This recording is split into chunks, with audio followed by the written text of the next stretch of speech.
दोस्तों, हमारे YouTube channel पर आपका स्वागत है। आजकल इतिहास की कुछ घटनाएँ, कुछ राजा, उनके कार्य, ये बहुत राजनीति में इस्तेमाल किए जा रहे हैं। वैसे कहा जाए तो हमारा राजनीतिक माहौल इतिहास के राजा, उनकी क्रूरता, उनकी बहादुरी, इससे बहुत जोड़े जाते हैं।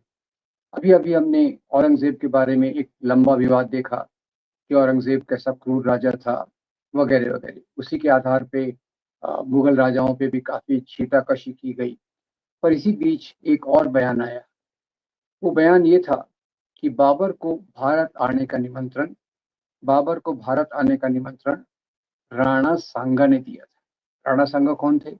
राणा सांगा ये राणा प्रताप जी के दादाजी थे।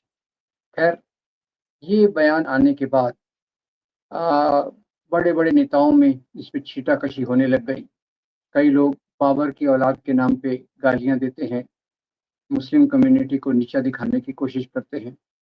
तो एक नेता ने कहा कि अगर बाबर को आप इस प्रकार से डेमोनाइज़ करते हैं, इस प्रकार से करते हैं और उनके आधार पे देशभक्ति का निर्णय करते हैं, तो राणा सांगा जिन्होंने उनको यहाँ बुलाया था, उनके बारे में आप इस प्रकार की बातें क्यों नहीं करते?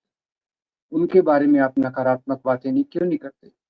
अब ये जब कहा गया, तो काफ़ी नाराज़गी फैल गई। कई लोगों ने दावा किया कि बाबर को राणा सांगा ने नहीं बुलाया था, उनमें तो युद्ध हुआ था।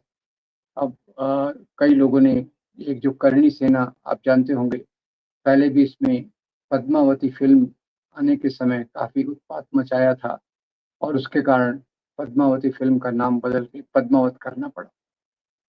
ये करणी सेना फिर से सक्रिय हो गई। उन्होंने कहा, कोई व्यक्ति हमारे सिसोदिया वंश, राजपूत वंश के राजा की इतनी बदनामी कैसे कर सकता है? तो इस बात पर फिर झमका-झमकी हुई, काफ़ी तोड़-फाड़ हुई, मारपीट हुई और आखिर में ये मामला वहीं अधर में लटका हुआ है। तो अभी तक औरंगज़ेब चल रहा था, अब राणा सांगा होने लग गया। 2 प्रकार की राय सामने आई। एक राय ये थी कि राणा सांगा ने केवल वीरतापूर्वक बाबर से युद्ध किया था और दूसरों ने कहा निश्चित रूप से राणा सांगा ने बाबर को इस एरिया में आने का निमंत्रण दिया था। अब इसकी पृष्ठभूमि क्या है? बाबर वैसे तो उज़्बेकिस्तान का था और उज़्बेकिस्तान के बाद जब वहाँ से उनके भाइयों के संघर्ष के कारण उसको उज़्बेकिस्तान छोड़ना पड़ा, वो काबुल में आया और वो अपने साम्राज्य के विस्तार के बारे में सोच रहा था, विस्तार करने के तरीके सोच रहा था। तो उसको लगा पंजाब के एरिया में, भारत के अभी के एरिया में आना उसके लिए ज़्यादा बेहतर रहेगा, बजाय अफ़गानिस्तान और उज़्बेकिस्तान की तरफ जाने के। उस समय यहाँ क्या चल रहा था? दिल्ली में लोधी की सरकार थी, लोधी का राज्य था और उस समय ये जो लोधी था, इब्राहिम लोधी, ये एक ऐसा राजा था जिसने अपने सेनापतियों को, अपने गवर्नर्स को काफ़ी नाराज़ किया था। इसने उनकी स्वायत्तता बहुत छीन ली थी, तो कई लोग उससे बहुत नाराज़ थे। जैसे उसका मामा जो दौलत खान लोधी पंजाब का गवर्नर था, वो भी नाराज़ था, उसके दूसरे लोग भी नाराज़ थे और लोधी वंश इस समय एक प्रकार से संकट में था। दूसरी तरफ से राणा सांगा जो मेवाड़ के राजा थे, काफ़ी बहादुर थे और उसी के साथ-साथ उन्होंने बहुत लड़ाइयाँ लड़ी थी। उनका प्रभुत्व मध्य प्रदेश में मांडू और राजस्थान के बहुत बड़े क्षेत्रों में था। राणा सांगा भी चाहते थे कि वो दिल्ली की गद्दी को हथिया लें। इसलिए यहाँ 2 बातें हुई। एक तरफ से बाबर भारत की तरफ आना चाहता था, अभी का जो भारत है उसकी तरफ आना चाहता था और दूसरी तरफ से दौलत खान लोधी, इब्राहिम लोधी के खिलाफ लड़ना चाहता था। राणा सांगा ये भी इब्राहिम लोधी के खिलाफ लड़ना चाहता था। तो एक ही समय पर 2 दूत बाबर के पास गए, एक राणा सांगा का और एक दौलत खान लोधी का। दोनों ने बाबर को कहा, आप अगर भारत आके इब्राहिम लोधी के खिलाफ लड़ाई करते हैं, तो हम आपका साथ देंगे। अब राणा सांगा को लगा कि बाबर आएगा, बाबर का के साथ मिलकर हम इब्राहिम लोधी को हराएँगे और वैसे जैसे बाहर के विदेशी विदेशी जिनको आज कहते हैं, वो राजा आकर तो वापस चले जाते हैं, लूट-मार करके वापस चले जाते हैं। तो इस आधार पे उसने बाबर को निमंत्रण भेजा था, उसका दूत भी भेजा था और इसका हवाला जो मिलता है, वो बाबरनामा में मिलता है। बाबरनामा जिसे मिसेस ए.एस. बेवरेज ने अनुवाद किया, उसमें 2 वाक्य मिलते हैं। एक तरफ तो बाबर लिखता है कि राणा सांगा ने मेरे लिए आदर प्रकट किया है और मेरे लिए सम्मान प्रकट किया है।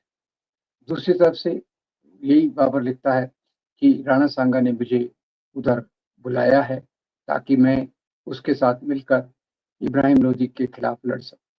अब ये तो ऐतिहासिक प्रमाण है, बाबर की किताब है, ए.एस. बेवरी द्वारा की गई है। अब इसको नकारना तो असंभव है। पर खैर बाद में जो घटनाएं हुई उसमें दोनों बातें हुई। पहली बात तो ये हुई, बाबर जब आया तो वहां पानीपत के क्षेत्र में उसकी लड़ाई इब्राहिम लोदी से हुई। बाबर के अंडर में पठान सैनिक भी थे, दौलत खान लोदी की भी सेना थी और इधर से जो बाबर ने बाबरनामा में लिखा है कि राणा सांगा ने लिखा, आप आप उस पश्चिम की तरफ से आइए, मैं आगरा की तरफ से आऊंगा और हम दोनों इस प्रकार से इब्राहिम लोदी को हरा देंगे। अब हुआ यूं दोस्तों कि उधर से ही बाबर तो आया, पर राणा सांगा नहीं गए। राणा सांगा आक्रमण करने नहीं गए। तो ये जो लड़ाई हुई बाबर और इब्राहिम लोदी की, उसमें बाबर की फौज कम थी, इब्राहिम फौज लोदी की बहुत ज्यादा थी। पर बाबर के पास जो तकनीक थे, पहले तो उसके पास बारूद था, गन पाउडर, जो यहाँ इनके पास नहीं था। बारूद, गन पाउडर से काफी बड़ी एक उसको विजय मिलने लगी। उसकी युद्ध की जो प्लानिंग थी, योजना थी, वो भी काफी बेहतरीन थी। इसके कारण उसने महमूद गजनी उसने सॉरी उसने अ, वो इसको दिल्ली के राजा इब्राहिम लोदी को हरा दिया। वो उसने अपने आप को दिल्ली का सुल्तान घोषित किया।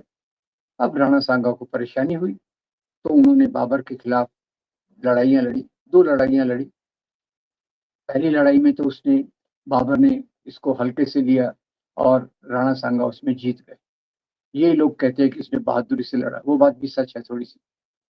अब उसके बाद क्या हुआ, बाबर ने अपने आप को रीग्रुप किया और फिर से उसने अ, राणा सांगा के खिलाफ लड़ी 1527 में खानवा में। और खानवा की लड़ाई में राणा सांगा ने बहुत बहादुरी से लड़ाई की, पर वो हार गए। उनका पैर भी कट गया, आँख आँख पे भी चोट लगी और बहुत सारी चीज़ें हुई, जिसके कारण वो ज़ख्मी हुए और बाबर फिर से जीत गया। बाबर की जीत के बाद उसका जो साम्राज्य दिल्ली में था, वो मजबूत हो गया और राणा सांगा का जो राज्य था, वो मेवाड़ तक सीमित हो गया। बाबर ने अपनी महत्वाकांक्षा के अनुसार अपने राज्य को बढ़ाया। वो वापस नहीं गया, जैसे राणा सांगा को लगता था। उसने अपने राज्य को बढ़ाया और राज्य को बढ़ाकर उसने उसमें अ, जो जो राज्य पहले मेवाड़ के अलावा जो एरियाज़ राणा सांगा के कंट्रोल में थे, उनको भी उसने अपनी तरफ ले लिया। अब यहाँ लोगों को लगता है कि राणा सांगा कैसे हार सकते हैं। अब देखिए, ये इतिहास का सांप्रदायिक दृष्टिकोण है। इतिहास की सच्चाई जो बाबरनामा में दी है, जो इतिहास की घटनाएँ हैं, उससे हम इनकार नहीं कर सकते। तो निश्चित रूप से बाबर को राणा सांगा ने निमंत्रण भेजा था। बाद में बाबर ने शिकायत भी की कि राणा सांगा ने तो कहा था, मैं आगरा की तरफ से आऊँगा और तुम्हारी फौजों के साथ मिलके इब्राहिम लोदी को हराऊँगा। और जब मौका आया तो राणा सांगा नहीं। तो खैर, मुख्य रूप से यहाँ बाबर का राज्य स्थापित हो गया और ये मुगल वंश ने 200 साल तक करीब राज्य किया। और उसमें आगे की भी घटनाएँ जैसे हमने पहले चर्चा की है, राणा प्रताप और अकबर, बाबर का पोता अकबर और राणा सांगा का पोता महाराणा प्रताप, इनके बीच में भी लड़ाई हुई थी। ये लड़ाई मनसब की लड़ाई थी और इस लड़ाई में राणा प्रताप के साथ बहुत सारे पठान सैनिक थे। एक सेनापति भी थे जो हकीम खान सूर, और अकबर की सेना का तो नेतृत्व राजा मान सिंह ही कर रहे थे। तो आज जो एक पैटर्न बन गया है, सोचने का तरीका बन गया है कि राजा को उसके धर्म के चश्मे से देखना, ये इतिहास को देखने की बिल्कुल गलत तरीका है। इस प्रकार से इतिहास समझना गलत है। राजा राजा होता है, वही इब्राहिम लोदी के साथ कई हिंदू राजा भी मिले हुए थे, वही बाबर के साथ उनकी सेना में कई दूसरे धर्म के लोग भी थे, कई दूसरे जो गैर मुगल थे वो भी थे। तो ये लड़ाइयों को आज एक हिंदू राजा हिंदू कहेगा कि मेरे दादा, हमारे जो प्रतीक हैं राणा सांगा, वो तो इतने बहादुर थे। ठीक है, बहादुर थे, पर लड़ाई में हार जीत तो होती है। जिसका टेक्निक सुपीरियर रहा वो जीत जाता है। और उस समय राजा जो अपने अलायंसेस बनाते थे, जो मेल जोल बनाते थे, उसमें धर्म का ज्यादा आधार नहीं होता था। ये आधार एथनिसिटी के आधार पे होते थे, सत्ता के समीकरण के आधार से होते थे, और राजाओं का जो एक कैलकुलेशन रहता था, उनका जो सोच रहता था, उसके आधार पे होते थे। आज पूरी तौर से इसको धर्म के रंग में रंग दिया गया है, और ये सांप्रदायिक ताकतों ने किया है। ये अपने आप में बहुत एक गलत बात है। पहली बात तो इतिहास हमें क्यों समझना चाहिए? हमें इस प्रकार से समझना चाहिए कि इतिहास में आम लोगों पर जो अत्याचार हुए वो फिर से न हो। अब राजाओं की क्रूरता की बात की जाती है, भारत में ज्यादातर मुसलमान राजाओं की क्रूरता की बात की जाती है। पर मेरा सवाल ये है, इसी युग में, इसी समय में भारत में जो दलितों पर, स्त्रियों पर अत्याचार होते थे, वो क्या किसी क्रूरता से कम थे? कौन सी क्रूरता कम है, कौन सी क्रूरता ज्यादा है? इसका आप तुलनात्मक अध्ययन कर सकते हैं। पर मेरे मेरे सोच से जो दलितों पर अत्याचार होते थे, महिलाओं पर अत्याचार होते थे, राजा कोई भी हो, हमारी समाज व्यवस्था इस प्रकार से थी कि इन दो समूहों को बहुत प्रकार से अत्याचार झेलना पड़ता था। तो आज जब हम कुछ मुसलमान राजाओं की क्रूरता की बात करते हैं, तो हम उसी समय भूल जाते हैं कि हमारे समाज में जो क्रूरता दलितों के खिलाफ और स्त्रियों के खिलाफ थी, उसके बारे में हम क्या करें? क्या हमने उसके बारे में पूरा निदान कर लिया है? क्या हमने उसका पूरा रास्ता खोज दिया है कि आगे इन पर अत्याचार नहीं होंगे? तो इतिहास के देखने का ये दूसरा तरीका है। एक तरीका तो जो अंग्रेजों ने यहाँ डाला, धर्म के आधार पे राजा के राज्य को देखना। और दूसरा तरीका जो ज्यादा उचित है, वो है डॉक्टर आम्बेडकर का। डॉक्टर आम्बेडकर ने भारतीय इतिहास को बुद्ध धर्म के सिद्धांत और ब्राह्मणवाद के सिद्धांतों के बीच में एक संघर्ष के रूप में देखा है।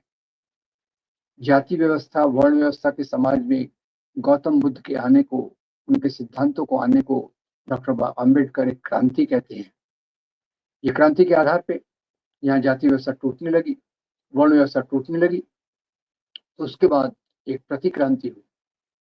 डॉक्टर आम्बेडकर ऐसा कहते हैं कि प्रतिक्रांति पुष्यमित्र शुंग और जो कुछ मूल्य थे, ब्राह्मणवादी मूल्यों को लाने वाले कुछ दार्शनिक थे, उनके माध्यम से ये प्रतिक्रांति हुई। और हम जानते हैं इस प्रतिक्रांति में पुष्यमित्र शुंग ने किस प्रकार से बुद्ध भिक्षुओं को यहाँ मरवाया, किस प्रकार से बुद्ध धर्म का भारत से खात्मा कर दिया। पुष्यमित्र शुंग हो, आगे चलकर राजा शशांक हो, या वो दार्शनिक हो जिन्होंने हिंदू धर्म के ब्राह्मणवादी मूल्यों को मजबूती से स्थापित किया, ये हमारे समाज का सबसे बड़ा अभिशाप है। आगे अगर हमें अच्छा समाज बनाना है, तो उसका रास्ता केवल वही है जो भारतीय संविधान का है, जिसमें हम राजा को राजा के रूप में देखते हैं। हिंदू राजा भी थे, मुसलमान राजा भी थे, दोनों आपस में लड़ते भी थे, संधियां भी करते थे। सबसे बड़ी बात यह है कि आज के समय में कोई भेदभाव धर्म के आधार पे, जाति के आधार पे, लिंग के आधार पे नहीं होना चाहिए। ये हमारे इतिहास का सबसे बड़ा सबक होना चाहिए। और ये औरंगजेब, राणा सांगा, बाबर, पुष्यमित्र शुंग, ये इतिहास के पन्नों में है, इतिहास के पन्ने में रहना दिया जाना चाहिए। हमें केवल ये सीख लेना चाहिए कि हम समाज को बराबरी के समाज की दिशा में किस प्रकार से ले जा सकते हैं। हमें सीख लेना चाहिए कि भारतीय संविधान के मूल्य ज्यादा प्रगतिशील मूल्य हैं, और उनको समाज में स्थापित करने के लिए हमें पूरा पूरा संघर्ष करना चाहिए। मैं उम्मीद करता हूँ आपको ये वीडियो अच्छा लगेगा। इसको लाइक कीजिए, शेयर कीजिए, और हमारे चैनल को जरूर सब्सक्राइब कीजिए। Thank you very much.